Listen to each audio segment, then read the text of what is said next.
Hey everybody, this is the Officially Unofficial Geek Channel weekly comic review, and I did it. I read 12 comics all before Thursday evening. I did it.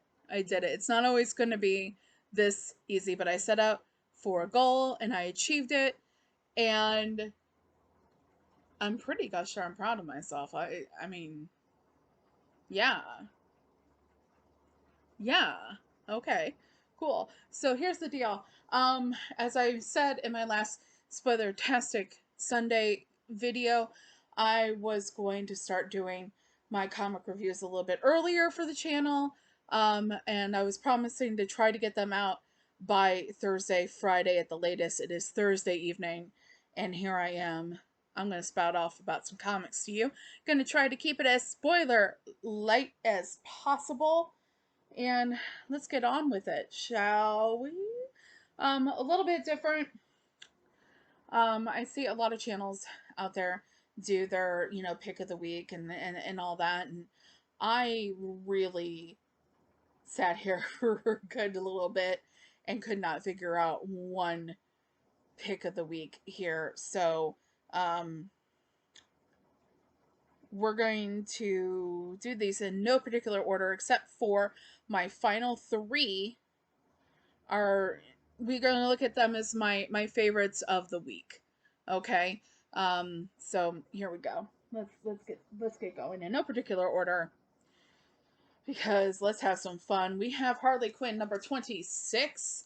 This is basically picking up where we left off, where Harley and Old Lady Harley have broken the dimension travel bracelet that the Harley Who Laughs was wearing, and basically brought all the Harleys to one place.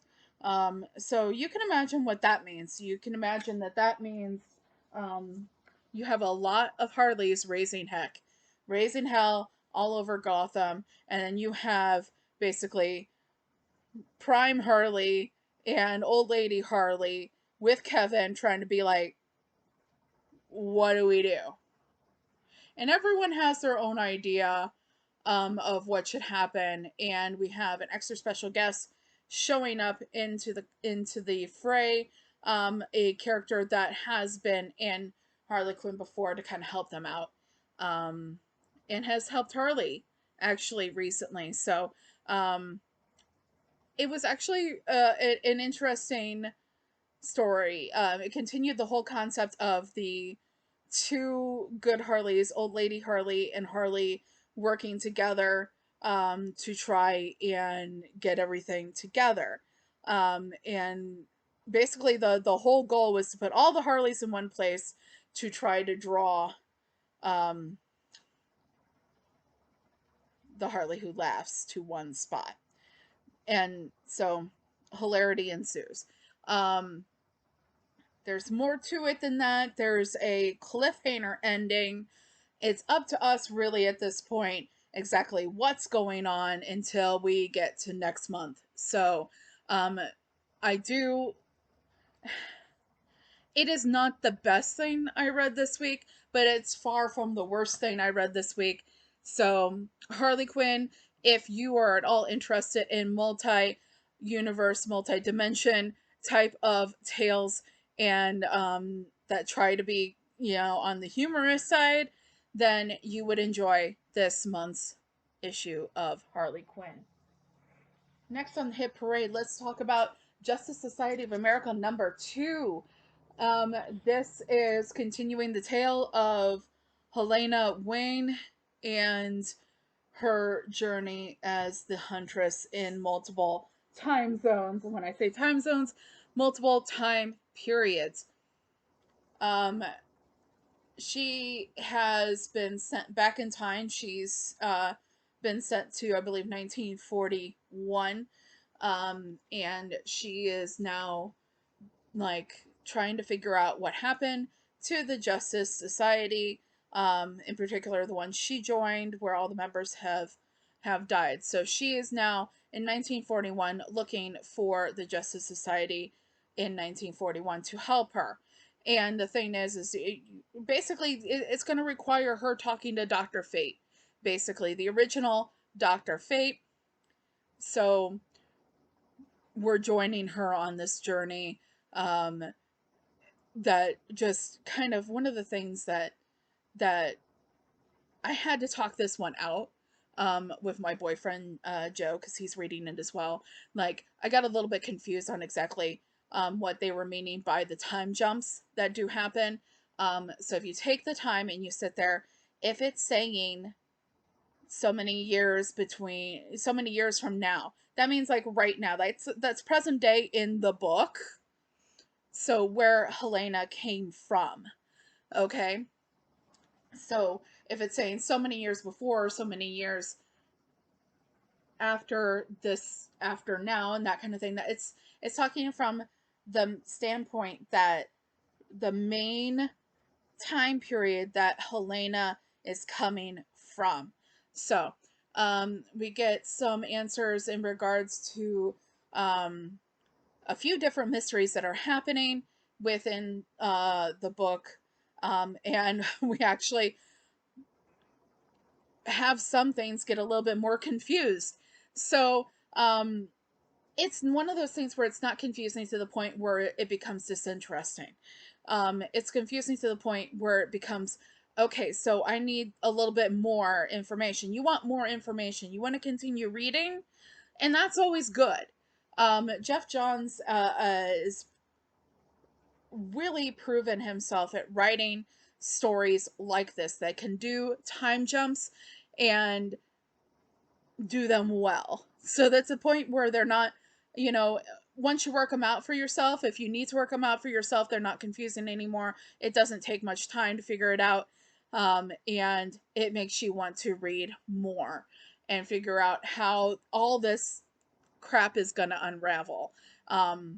So all in all, not a bad read. I was enjoying it.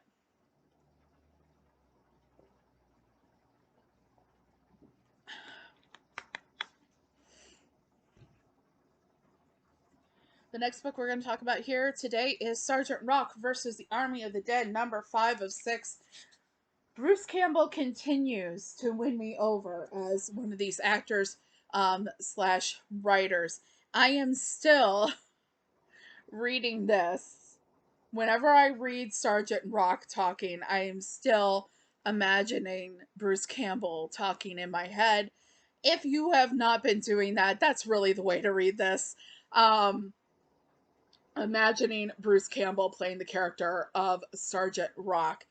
It really is. It's the way to read this, and if you're not doing that, try it. It might, if you're having a hard time enjoying this, but you're still getting it anyways, it might help your enjoyment of it, especially if you're someone that's typically a Bruce Campbell fan. So this is just your really solid, straight run-of-the-mill war book, right? But then you've got zombies.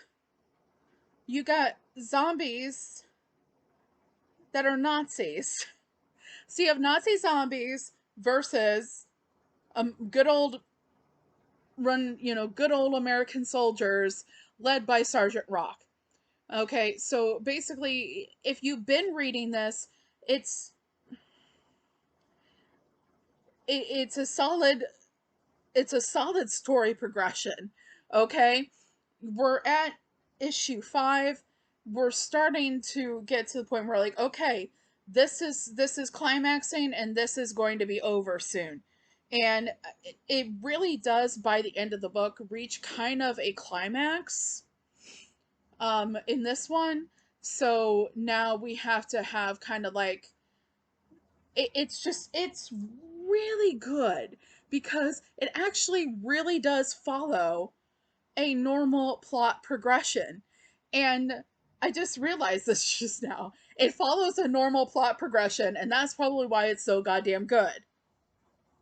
And because I'm imagining Bruce Campbell as Sergeant Rock in my head.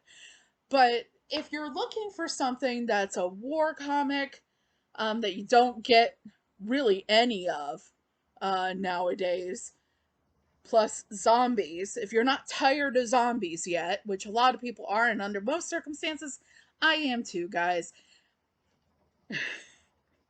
If you like both of those things, you're definitely gonna find some kind of value, I would hope so, out of this book, especially if you are reading it in your head, imagining Bruce Campbell as Sergeant Rock. Okay, so we have this first next issue that we're going to talk about. We have the first issue of the Dawn of DC, Superman Action Comics number 1051. There's this multiple stories. I was really worried that this was going to become one of those books that was going to go insanely up in price. And it was like I was still going to get it because things were happening that I wanted to read, but I wasn't gonna like that I was having to pay that much, but guys, only went up to $4.99. It's still at $4.99. Yeah, I can't remember if Action Comics was $4.99 or $3.99.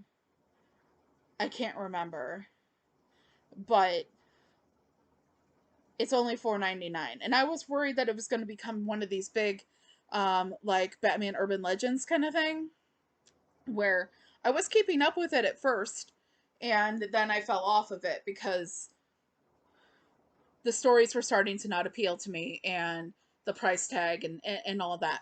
But this is only $4.99. You've got a few tales in it. You've got the continuation of the previous Action Comics storyline, where Lex Luthor has Metello's sister hostage and is forcing him to go against Superman, even though he really doesn't want to. He was perfectly content where he was, but Lex Luthor is, of course, using him in that aspect. So you have that story. You have a flashback story involving Lois and Clark and little gosh, what's his name? Little John Kent. Um, and you have a story. Yeah, you have a story.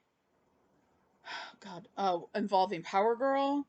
The story involving Power Girl is expanding on what's been going on with Power Girl and the Lazarus Planet situation, where she has gained empathic power and all that. So, building upon that, we're going to talk overall impression of the book. Um, all the different tales really felt well together. Um, the only one that I think that wasn't as appealing to me was probably the one with Power Girl, because really it just seemed like she was it seemed like it was just a big counseling session, um and it was weird. It was weird. I still didn't hate it, but I also wasn't exactly thrilled by it, I guess is what I could say. Speaking of not necessarily thrilled by it, we're gonna go ahead and we're gonna talk about DC Universe Lazarus Planet. We Were Once Gods number 1. Okay, so there's a few different tales in here, and some of them I really liked, some of them I did not. Um, so let's see here, because this is um,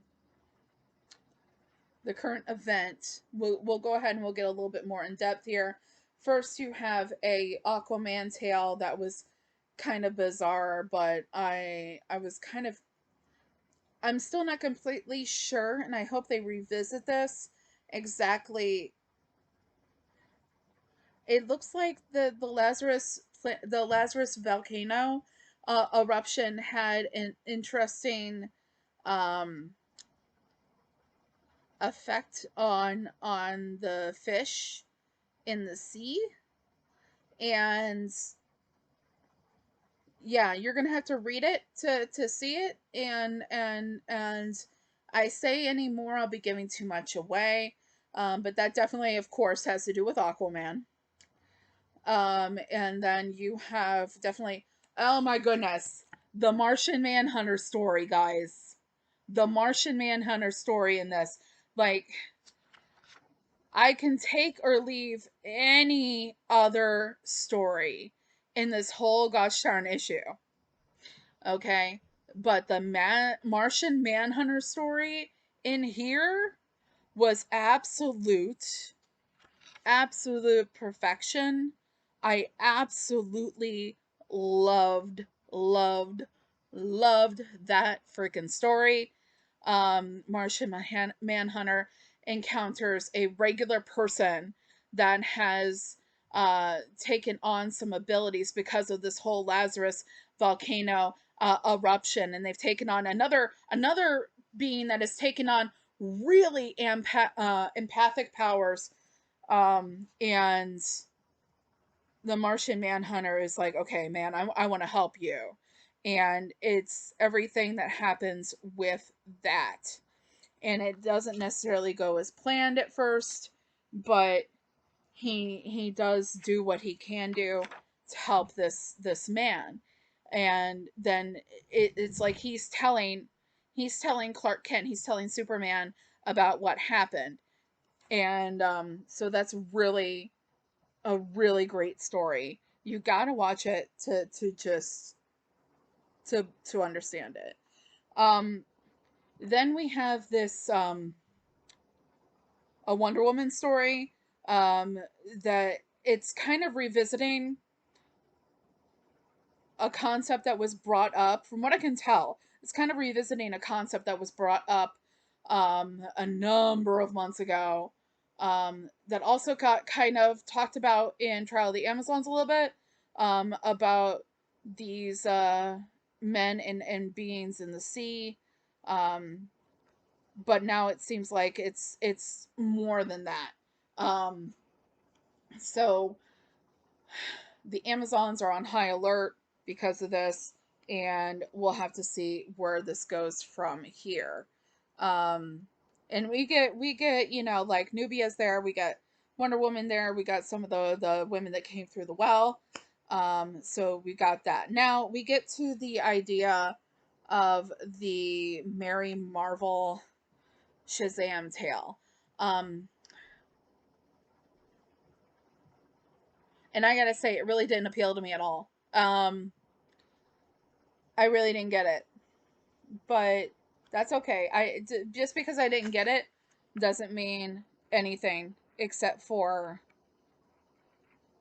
it looks like there's more effects happening to anyone um in Shazam's position and Mary's position, that has to do with kind of backlash, and again involving the Lazarus situation. Mary does have to get help from. I guess you would say that, and Veti kind of puts it this way: he's the heir to Black Adam. Um, so you have that as well. Um, but there's a lot of like back and forth between the two of them, and it got a little bit confusing, and I guess maybe it's just it was not something that I really enjoyed. And I don't even know if there's really even a technical reason why I didn't enjoy it. I just didn't. So that's okay. Whatever. It happens sometimes.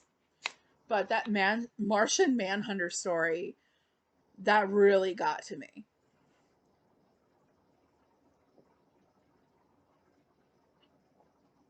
That Martian Manhunter story was perfection. Honestly. If you read it for nothing else, read it for that story. Um, so the next one that we're going to talk about is Punchline the Gotham Game #4. So at the end of last issue, um, Bluebird's brother was kidnapped by his ex-boyfriend, who happens to also be a part of Punchline's gang. You also have a side tale where there are members of Gotham's um, elite crime families. Uh, Again, more connection with the Catwoman book, intermingling of of um, plots and happenings between Punchline and Catwoman, and I really like that. And I think it probably has a lot to do with the fact that the same writers or related writers are on both books. It's going to be interesting to see if when Teenie Howard, because this is Teenie and Blake Howard. Teenie Howard is writing Catwoman right now, but come March, Teenie Howard is also going to be taking over with Sweeney Boo, the Harley Quinn book. Um, so it would be really interesting to see if we have kind of one of these intermingling stories and you get Harley Quinn kind of throwing into the mix too. Because you've had recent interaction between Harley Quinn and Catwoman in both the Catwoman book back when Ron V was still writing it, and then also the Catwoman book with Teenie Howard writing it, where it was some issues ago where you had that first introduction in the comics of Red Claw. So it's been a few months since that's happened, but that's yeah, it's already been part of it. Um, and it was just one of those things where it wasn't really that big of a deal. Yes, the Red Claw stuff related to the storyline going in Catwoman, but you also had it was kind of like a little bit of an interlude, um, and not really a big like piece of the arc. But yes, the thing that's really interesting about Punchline and the way she's being written, in his way that I've always, it's actually been written. It's actually you are getting deeper into the psych, the the mind of Alexis K Punchline than you ever have before, and where you find out exactly the method to I hate to use this term because it seems kind of trite, but the method to her madness, what makes her so mad. I don't want to use crazy, that's even more trite. But the difference between her and anyone else like her, and that definitely gets pinpointed in this book. This is not a business. This is not revenge. This is not anything. She is having fun. And that's what makes this interesting. Um, so there is some action in this book, and it is written very well. It's like somebody's trying to get their comeuppance on somebody else, and it does not. Everybody has a goddamn plot in this book. And I'm not talking about plot like as in, literary device. I'm talking about plot as in plan. Everybody has their own plan in this book, and it's all about chess pieces. It's all about, you know, I guess you can even say it's all about like playing poker, which is kind of interesting considering she's hooked up with the Royal Flush Gang. We can go there. We can go there. Yeah, I think I can go there and say it's kind of like somebody playing a poker game. Yeah. Yeah, I can do that. Okay, so poker, chess, whatever. Everybody has their own agenda, their own plot, and that what's really cool about this is that nothing really kind of gets left in the dark. Okay? And that's what I'm liking about this book. Um So next I'm going to talk about is Batman Detective Comics number 1068. What can be said about this book is very complex, but very beautiful. Um, just look at that cover. Just look at that. Right there alone. Albuquerque. Holy shit. Did he do that? No. Okay, so this is Evan Cagle with this cover, and it is absolutely to die. To die. Okay? You it becomes more and more clear exactly where Two-Face and Harvey Dent are. And I use both of their names because it does make sense why I use both of their names instead of just referring to one or the other, because you got to read it. You got to read it and you'll know. So you have this whole thing going on with when we last left our heroes, we had this whole thing going on with the Prince Arkham, um, and this tenement area that was owned by Bruce Wayne's family is all of a sudden under attack, and that's where basically you don't they don't really go over that in the beginning of the book to remind you, but that's what happened. Um, so Batman's on his way there to that situation, and people are being taken from those buildings someplace to be dealt with. So it's still kind of a mystery to me and exactly what's going on with them, but that's not even really the big deal that you're reading. That is part of the plot. That is what's happening. The big deal is actually what's going on with Harvey Dent slash Two-Face. And that's all I'm going to leave it at. That's all I'm going to leave it at because if I say more, I'll be saying too much. And I want to tell you that this way that Harvey Dent slash Two-Face is being written, this way that he's being used in the story, it really kind of just takes anything that you know about Two-Face and Harvey Dent and turns it upside down. And it has the potential for it to go all weird all around. Okay? So, if Harvey Dent and Two-Face and everything having to do with them and this they're the and you're not reading Detective Comics right now. Yes, everything going on with Batman, yes, that's really really freaking exciting, but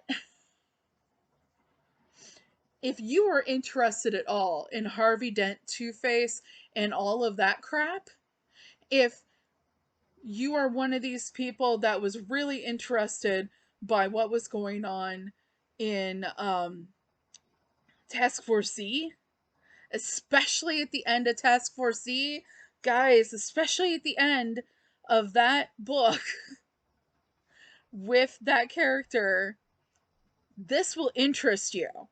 Don't sleep on it. Don't don't sit there and be like, I don't really like the whole like operatic kind of thing. Screw it. Deal with it. Read this because there is something about the way that this is being written that this is going to have implications. Implications somewhere. And if it doesn't, who the frick cares because this is poetry. this is this is beautiful.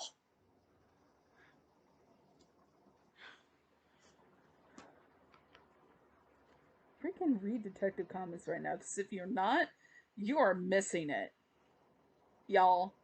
You're missing it. Let's lighten it up for a little bit, guys, shall we? Let's lighten it up, and we're going to talk about a little comic that started this week from Dynamite. First issue came out this week.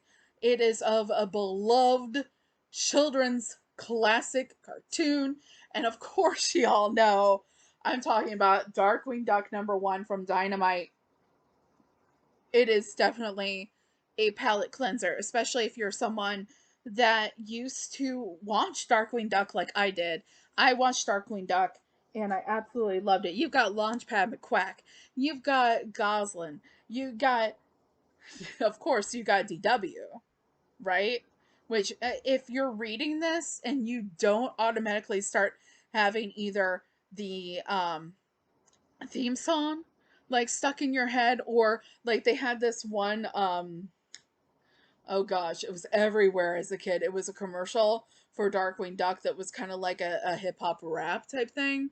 If that doesn't go through your head because it's just implanted and stamped on your brain, then you probably didn't watch Darkwing Duck as a kid.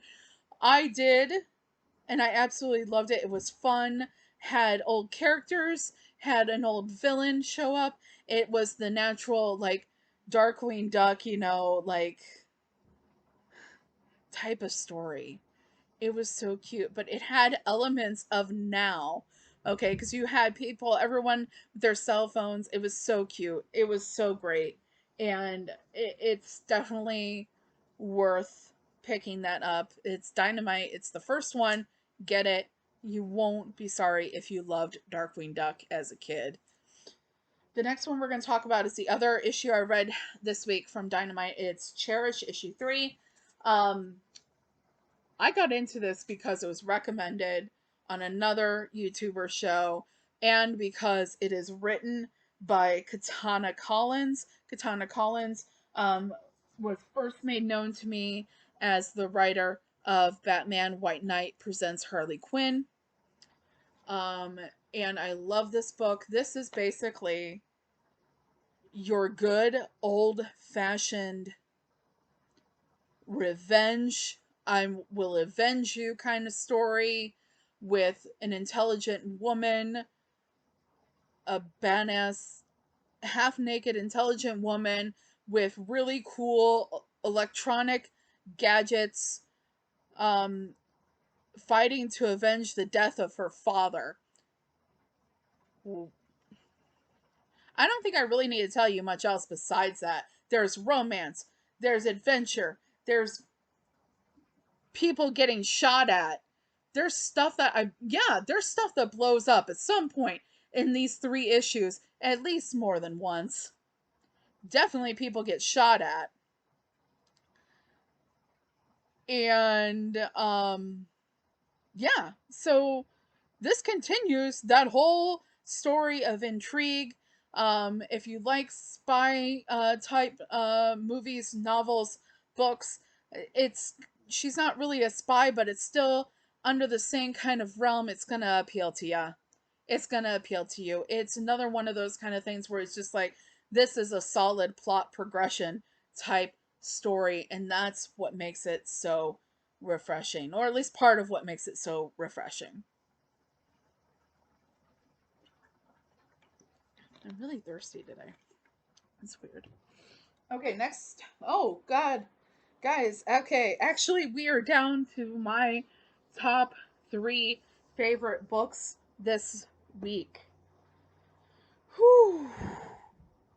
Here we are. Here we are. This is the moment y'all have been waiting for. The 3 books Carrie liked the most and why. Okay. There's one I'm going to talk about. I haven't read a lot of these, but you might recall that I did read the Riddler one of this, but this is Batman One Bad Day, Catwoman. See that lovely like art on the back there. I picked up the Jim Lee variant because I love Jim Lee's art. Guys, it's so cool. Okay, so I picked up the Jim Lee variant, Batman One Bad Day. Catwoman, written by G. Willow Wilson, art by Jane McKelvey, and this cover by Jim Lee. Okay, so basically, um, Catwoman, when she was a child, she was very poor. Her and her sister and her mother, always very poor. What happens is there's something that her mother had that Selena very much loved, but the mother sold it for whatever purpose. And then what happens is um, come to find out years later, this item that was sold for not very much at all is actually believed to be priceless. And so this is what happens when Selena decides, the world has stolen so much from me, and I'm going to steal this back. And that's what happens. That's the basis of the story. This is what happens when Selena goes to try to steal this item back from her childhood. And it's really cool. You get some Batman. You definitely get plenty of Selena. Um, you get a heist. You get all this stuff. um, you get a realization, a moral realization. You get all these things. All these things. It's really a great story. It was really just very entertaining to read, and I loved it. Um, if you haven't been reading the One Bad Days because of the price, please note I believe that this one is worth the $7.99 price tag. Um, but I also could I also could very well understand someone probably waiting for that to end up on DC Infinite, because it's not really anything that's pertinent to the story that's going on right now. It's obviously it's a one shot that's separate from everything else. So um, if you have the coin and you want to read it, I definitely recommend it. If not, save it for later. Yeah. Anyways, the next book of my top three that I want to talk about is the other Catwoman that came out, Catwoman number 51. And let me tell you something about this story. If you've ever known anyone that has ever done time in prison, one of the things that they will tell you is nothing. Yeah, the way you get friends and everything like that, the way you get on people's good sides, the thing that you use to trade for anything you want, is a certain item from the commissary. It is like it's a pastry. It's like if we saw it in our day to day, it would probably be nothing to us, but to a prisoner in prison, it's the world, and that is honey buns. So what's really great is what I love is when we're telling a good story, which we have already been telling with Catwoman, and it's the little details. The little details that say this person really cares about what they're freaking writing. Okay? Because the little details, just you can tell a story and you can have a natural progression, you can have a good plot progression, you can have all these things, you can have well thought out characters, but then you take it up to another level with details, well placed, thought out details that really tell your reader a little something extra, a little, it's like the cherry on top of the sundae. If you like cherries, maybe it's the chocolate syrup on top of your sundae. Either way, it is the little detail that gets put in there that you're like, ah, she's done her research. Mm-hmm. She's done her research, and that good. Okay, but anyway, Selena is in jail, obviously, because of what happened in the last issue. She is dealing with some shit, and I really, um, it's really interesting seeing Selena Kyle negotiate the politics of prison, and that's what you're getting with this issue. Um, you get more Echo as Catwoman. You get more Dario as Tomcat, and if that, I read it. It's great. It's fun. Selena orchestrating and moving through the world of prison politics and all that. And so the last book that I'm going to talk to you guys about this week is The Human Target, Book 11. Now, yes, it feels like we just got The Human Target last week, and yes, you were right. We just got it last week, and for some reason, we're getting Book 11 right away, and I'm kind of thankful for that because um, the last book really kind of ended on something where it was like this big reveal happens, and now you have to like sit there a month to find out about the aftermath of the reveal. And what we get here right away the next week is the aftermath of the reveal. And kind of like what happens in that aftermath. And what happens is this like it's one of those things. It's like when you have, how do I describe this?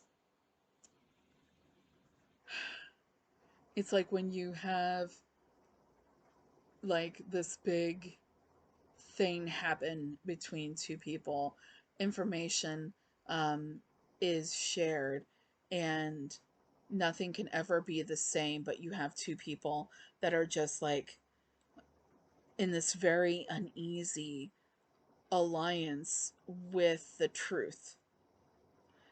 And it's an uneasy alliance with the truth.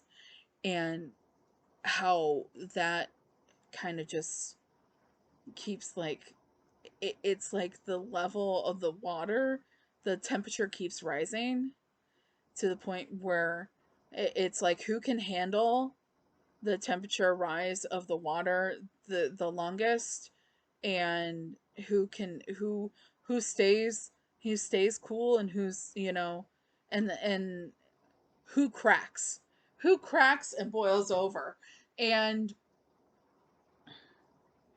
and how does everybody in the situation react when that crack and boil over happens. And that's basically how this issue is. You have the reveal at the end of the last issue, and then you have this everybody trying to not be the first person to crack, and trying to act like normal, not knowing really what to do, because everything they originally thought and every way they originally thought the situation was going to go now has been turned upside down. Um, we have one issue left of this series. It has been my favorite consistently. I think every month.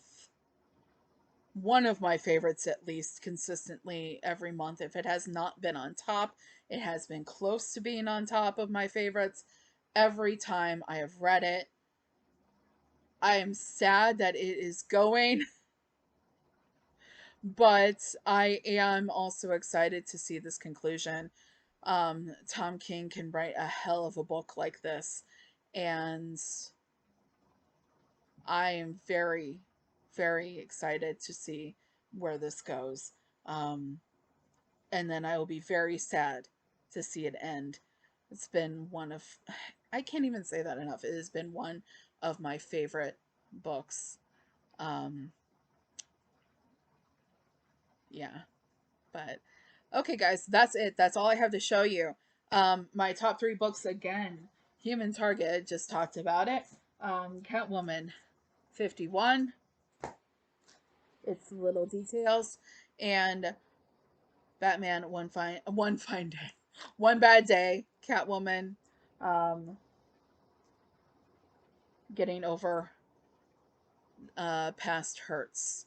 Um, so yeah, guys, that's it. That is my comic review for this week. Let me know in the comments. Do you guys want me to let me know in the comments?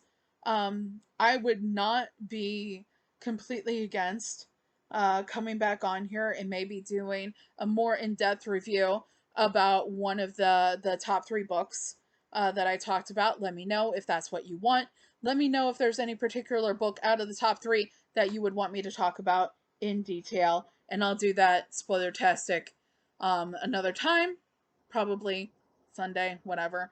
But either way, um, comment. Let me know what you thought of the books you read this week. Maybe I didn't read something that you read, and you're like, hey, maybe Carrie would like this. Let me know in the comments. And well, that's about it, guys. Thank you for joining me on this new comic review. Um, and I hope you liked it. I hope you liked it. So until next time, this has been the Officially Unofficial Geek channel. I am Carrie Quinn, and I'll be seeing ya.